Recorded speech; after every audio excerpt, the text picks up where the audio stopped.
সুপ্রিয় দর্শক, আসসালামু আলাইকুম। আপনারা যে যেখান থেকে দেখছেন সবাইকে আজকে এই মজার রেসিপিটি দেখার আমন্ত্রণ জানাচ্ছি। আমি তৈরি করে দেখাচ্ছি খুবই মজার এবং সুস্বাদু সিরার ডেজার্ট। এটা খেতে এতটা টেস্ট বা মজার সেটা আসলে বলে বোঝাতে পারবো না। তবে এটা খাবার পরে আমার ফ্যামিলি মেম্বার যেটা বলল সেটা হচ্ছে লাইফে সবথেকে বেস্ট একটি খাবার খেলাম। সো থাকছে tips and hand tricks by the way. আমি রুমানা, আপনারা দেখছেন আরএস কুকিং। আজকের রেসিপি মোস্ট ডিমান্ডেড সিরার dessert. Let's go my kitchen. আর এখানে আমি নিয়ে নিয়েছি 3 কাপ দুধ, অর্থাৎ 750 ml দুধ, লিকুইড দুধ নিয়ে নিচ্ছি। এটাকে আমি ভালো মতো ফুটিয়ে নিচ্ছি। সেই সাথে চুলাটাকে মিডিয়াম ও হাই হিটের মাঝামাঝি রেখে ভালো মতো জাল করে নিতে হবে, যাতে করে দুধটা ঘন হয়ে আসে। তো এ পর্যায়ে আমি এর সাথে দিয়ে দিচ্ছি গুঁড়া দুধ। গুঁড়া দুধটা দিলে কিন্তু এটা খেতে অনেকটা টেস্ট হবে এবং এটা অনেকটা ক্রিমি হয়ে আসবে। আর সিরিয়াল ডেজার্ট তৈরি করার ক্ষেত্রে কিন্তু গুঁড়া দুধটাকে অ্যাভয়েড করা যাবে না, কারণ গুঁড়া দুধটা অনেকটা টেস্ট বাড়িয়ে তোলে। আর এখানে দিয়ে দিচ্ছি আমি মিষ্টির জন্য কনডেন্স মিল্ক। কনডেন্স মিল্কটা দিয়ে দিচ্ছি অর্ধেক পরিমাণ। তো এটা দিয়ে ভালো মতো নেড়ে ছেড়ে নিলাম। আর এভাবে নেড়ে ছেড়ে নিয়ে ভালো মতো জাল করে নিতে হবে। আর এভাবে অনবরত নাড়তে নাড়তে একসময় দেখা যাবে এটা অনেকটা ঘন হয়ে আসছে। আর এ পর্যায়ে দিয়ে দিচ্ছি আমি কর্নফ্লাওয়ার, 2 টেবিল চামচ পরিমাণ কর্নফ্লাওয়ার লিকুইড দুধের সাথে মিক্সড করে নিচ্ছি। আর সেটা এভাবে ছেড়ে দিলাম।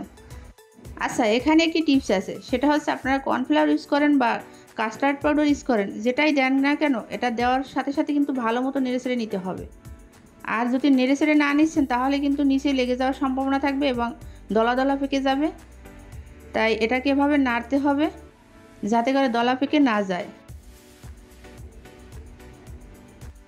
সবশেষ আমি দিয়ে দিলাম বাকি গুঁড়া দুধটা। আর এটা দিয়ে ভালো মতো নেড়ে ছেড়ে নিলাম আবারও। আর এটা দিলে টেস্টটা কিন্তু অনেকটা বেড়ে যাবে। দেখুন একদম ক্রিমিনাস ভাব চলে আসছে আর কালারটা অনেকটা সুন্দর একটি কালার আসছে, ব্রাউন ক্রিম কালার হয়ে আসছে। তো এ পর্যায়ে আমি এটাকে নামিয়ে নেব, এর থেকে ঘন করব না, নামানোর পরে আরও ঘন হয়ে যাবে। এখানে আমি হাফ কাপ পরিমাণ সিরা নিয়ে নিলাম। আর সিরাটা পানির ভিতরে দিয়ে দিলাম। পানিতে দিয়ে এটাকে ভালো মতো 3 থেকে 4 বার ধুয়ে নিতে হবে। ধোয়া শেষে সিরার গায়ে গায়ে পানি লাগিয়ে কিছুক্ষণ রেস্টে রেখে দিব, 5 মিনিটের মতো। আর এখন দেখুন সিরাটা ভালো মতো ভিজে ফুলে উঠছে, একদম পারফেক্ট। ঠিক এ পর্যায়ে এখন আমি রেসিপিটি তৈরি করে নিচ্ছি। সেই সাথে নিলাম আম, আনারদানা, কলা, মালটা, আরও নিচ্ছি পেস্তা বাদাম। চাইলে যে কোনো বাদাম ইউজ করতে পারেন, আর এর ছাড়া আরও ফল ইউজ করতে পারেন। আর এবার আমি সিরাগুলো একটি বাটিতে উঠিয়ে নিলাম। এরপর বাকি উপকরণগুলো একটা একটা করে এর সাথে ইউজ করব। ফ্রিজে নর্মাল টেম্পারেচার থেকে নামিয়ে নিলাম আগে তৈরি করা দুধ। দেখতেই পাচ্ছেন একদম পারফেক্টভাবে ঘন হয়ে আসছে। আর চামচ দিয়ে একটু ফেটিয়ে নিচ্ছি ভালো মতো করে। সিরার ভিতরে ঢেলে দিলাম লিকুইড দুধ। সম্পূর্ণ দুধ ঢালার পরে আবার বাকি উপকরণগুলো দিচ্ছি।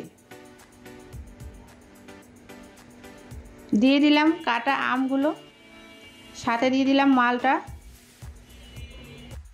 আরও দিয়ে দিলাম আনারদানা এবং অবশেষে দিয়ে দিলাম কলা। যে কোনো বাসায় যে কোনো ফল থাকলে আপনারা এখানে ইউজ করতে পারবেন আপনাদের পছন্দ মতো। এ পর্যায়ে দিয়ে দিচ্ছি কিন্তু আমি পেস্তা বাদামের কুচিগুলো। পরিবেশন সুন্দরের জন্য আপনারা যে কোনো বাদাম ইউজ করতে পারেন। এদিকে চামচ দিয়ে ভালো মতো নেড়ে ছেড়ে নিচ্ছি সম্পূর্ণ উপকরণগুলো। অথেন্টিক একটি রেসিপি সিরার ডেজার্ট। আর আপনার প্রিয়জনদের কাছ থেকে বেশি ভালোবাসা পেতে চাইলে এই রেসিপিটি দিবেন। একবার দিলেই ভালোবাসা দ্বিগুণ বেড়ে যাবে, আমি 100% গ্যারান্টি দিচ্ছি। আর প্রচণ্ড গরমে এরকমের রেসিপি অবশ্যই সবার মন কেড়ে নেওয়ার মতো। তো ভিডিওটি ভালো লাগলে লাইক কমেন্ট শেয়ার করবেন। আর আমার রিকোয়েস্ট থাকবে এই রেসিপিটি একবার হলেও ট্রাই করবেন। আর আমার নতুন চ্যানেলটি সাবস্ক্রাইব করে আমার পাশে থাকবেন। দেখা হবে নেক্সট এপিসোডে। সে পর্যন্ত ভালো থাকবেন, সুস্থ থাকবেন, নিরাপদে থাকবেন। Stay safe your life. Allah হাফেজ।